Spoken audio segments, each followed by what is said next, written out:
Hi guys, we must have got to that point in the video where I say, let me show you my other studio, the kitchen sink. And I really do work here a lot. I don't know why I haven't shown more of this because I think, speaking with some folks in the early days of making my videos, I think I was a little bit brainwashed by, you gotta do all the YouTubey things. So, I mean, I don't think it's wrong, but moving forward, I'm realizing that this is like purple pills from South America, and I can make it whatever I want it to be. So I'm just going to try to be much more raw and just show you the real things, how I do them, where I do it, and not worry about YouTubey lighting, music, and all of those things that I think detract from the core reality of what we're doing here. We're sharing how we make cool plastic stuff together, right? Okay, so I really do work here. Welcome to our kitchen. I do work in my pajamas, and we're at week 9 or so of lockdown, so I probably look a little rough. And to predict the weather, I shaved my head again. I had big lockdown here.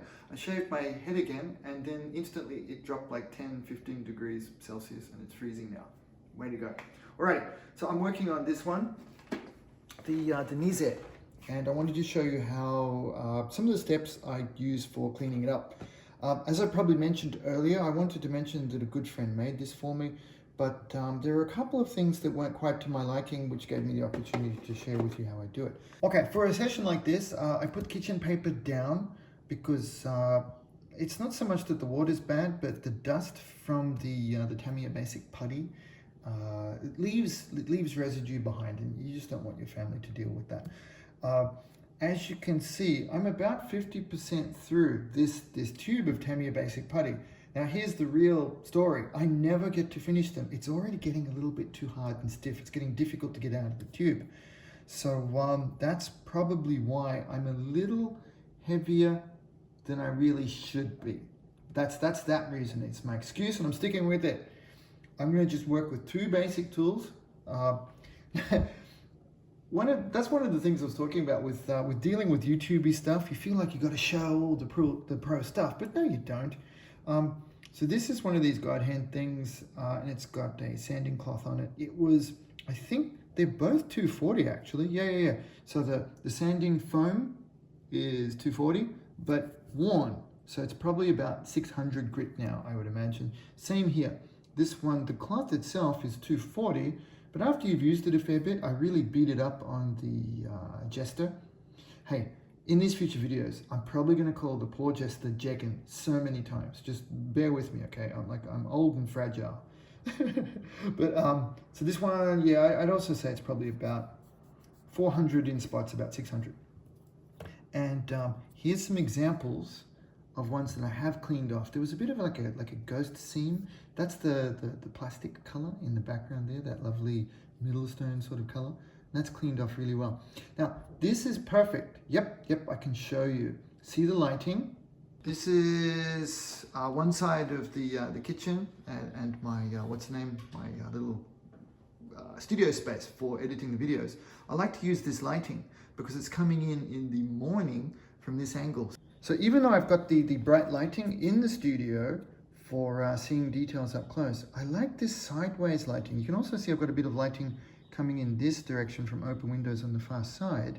And what I really like about this is I can move the pieces and examine the seam lines or any other disturbances in the force. I mean in the plastic, so that I can judge if it's ready for paint.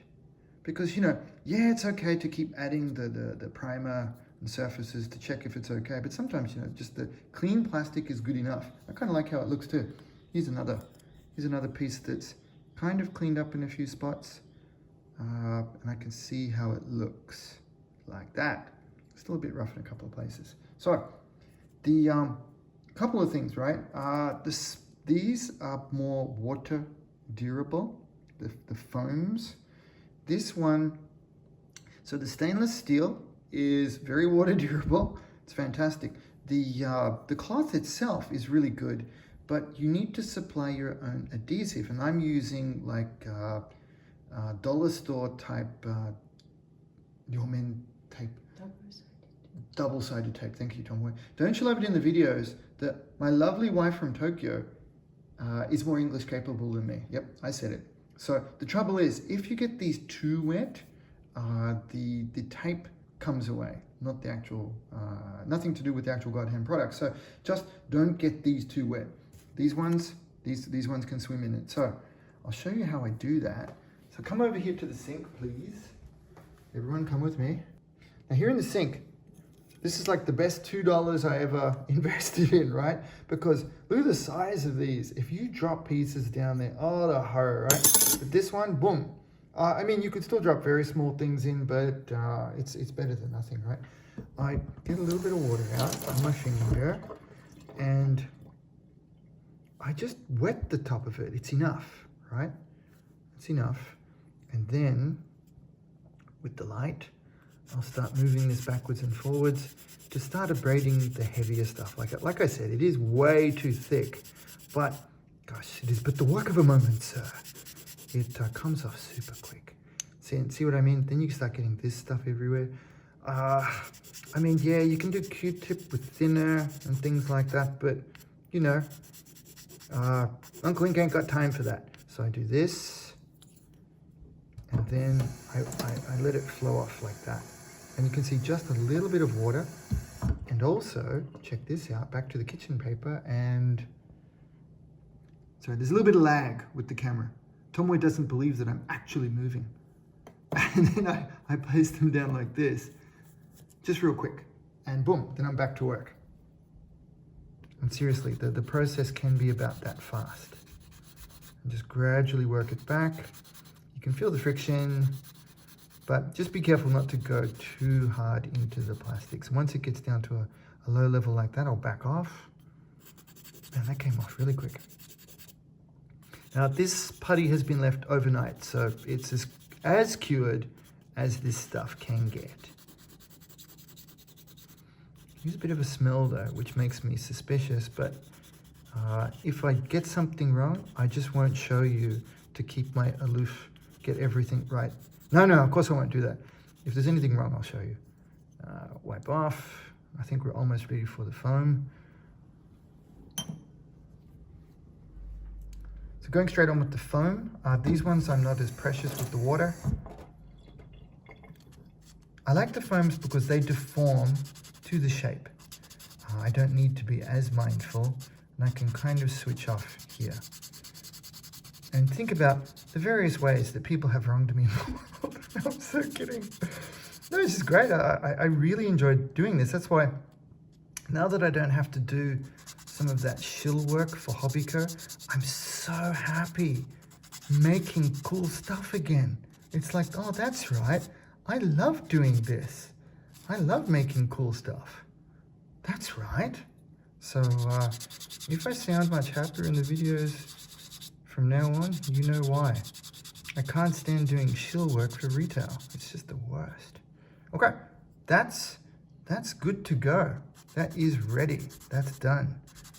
I mean, I'll have another good look up to the light, but just looking at that, I know this one will be good to go.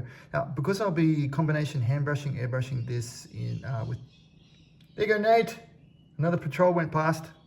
Various parrots.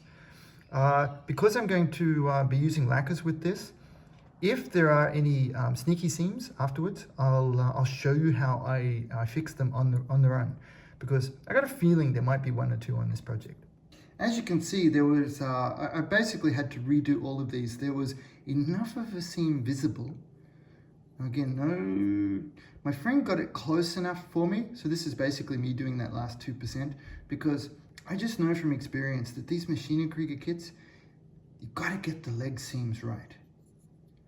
Because there's so little other actual details to take your eye away, if any of these seams are not done perfectly, you'll see them just straight away. And especially if I want to do close-up photography like you'll be seeing in my publications coming up. I'll share some sneaky peek photos with you so you can see what I'm talking about, but you'll probably be seeing these like about 3 times bigger than they actually are on some pages. So they've got to be right. But that's it. That's this part of the process done. Thanks for watching, guys. The photos, as promised, are over on my website, paintonplastic.com. Bye for now.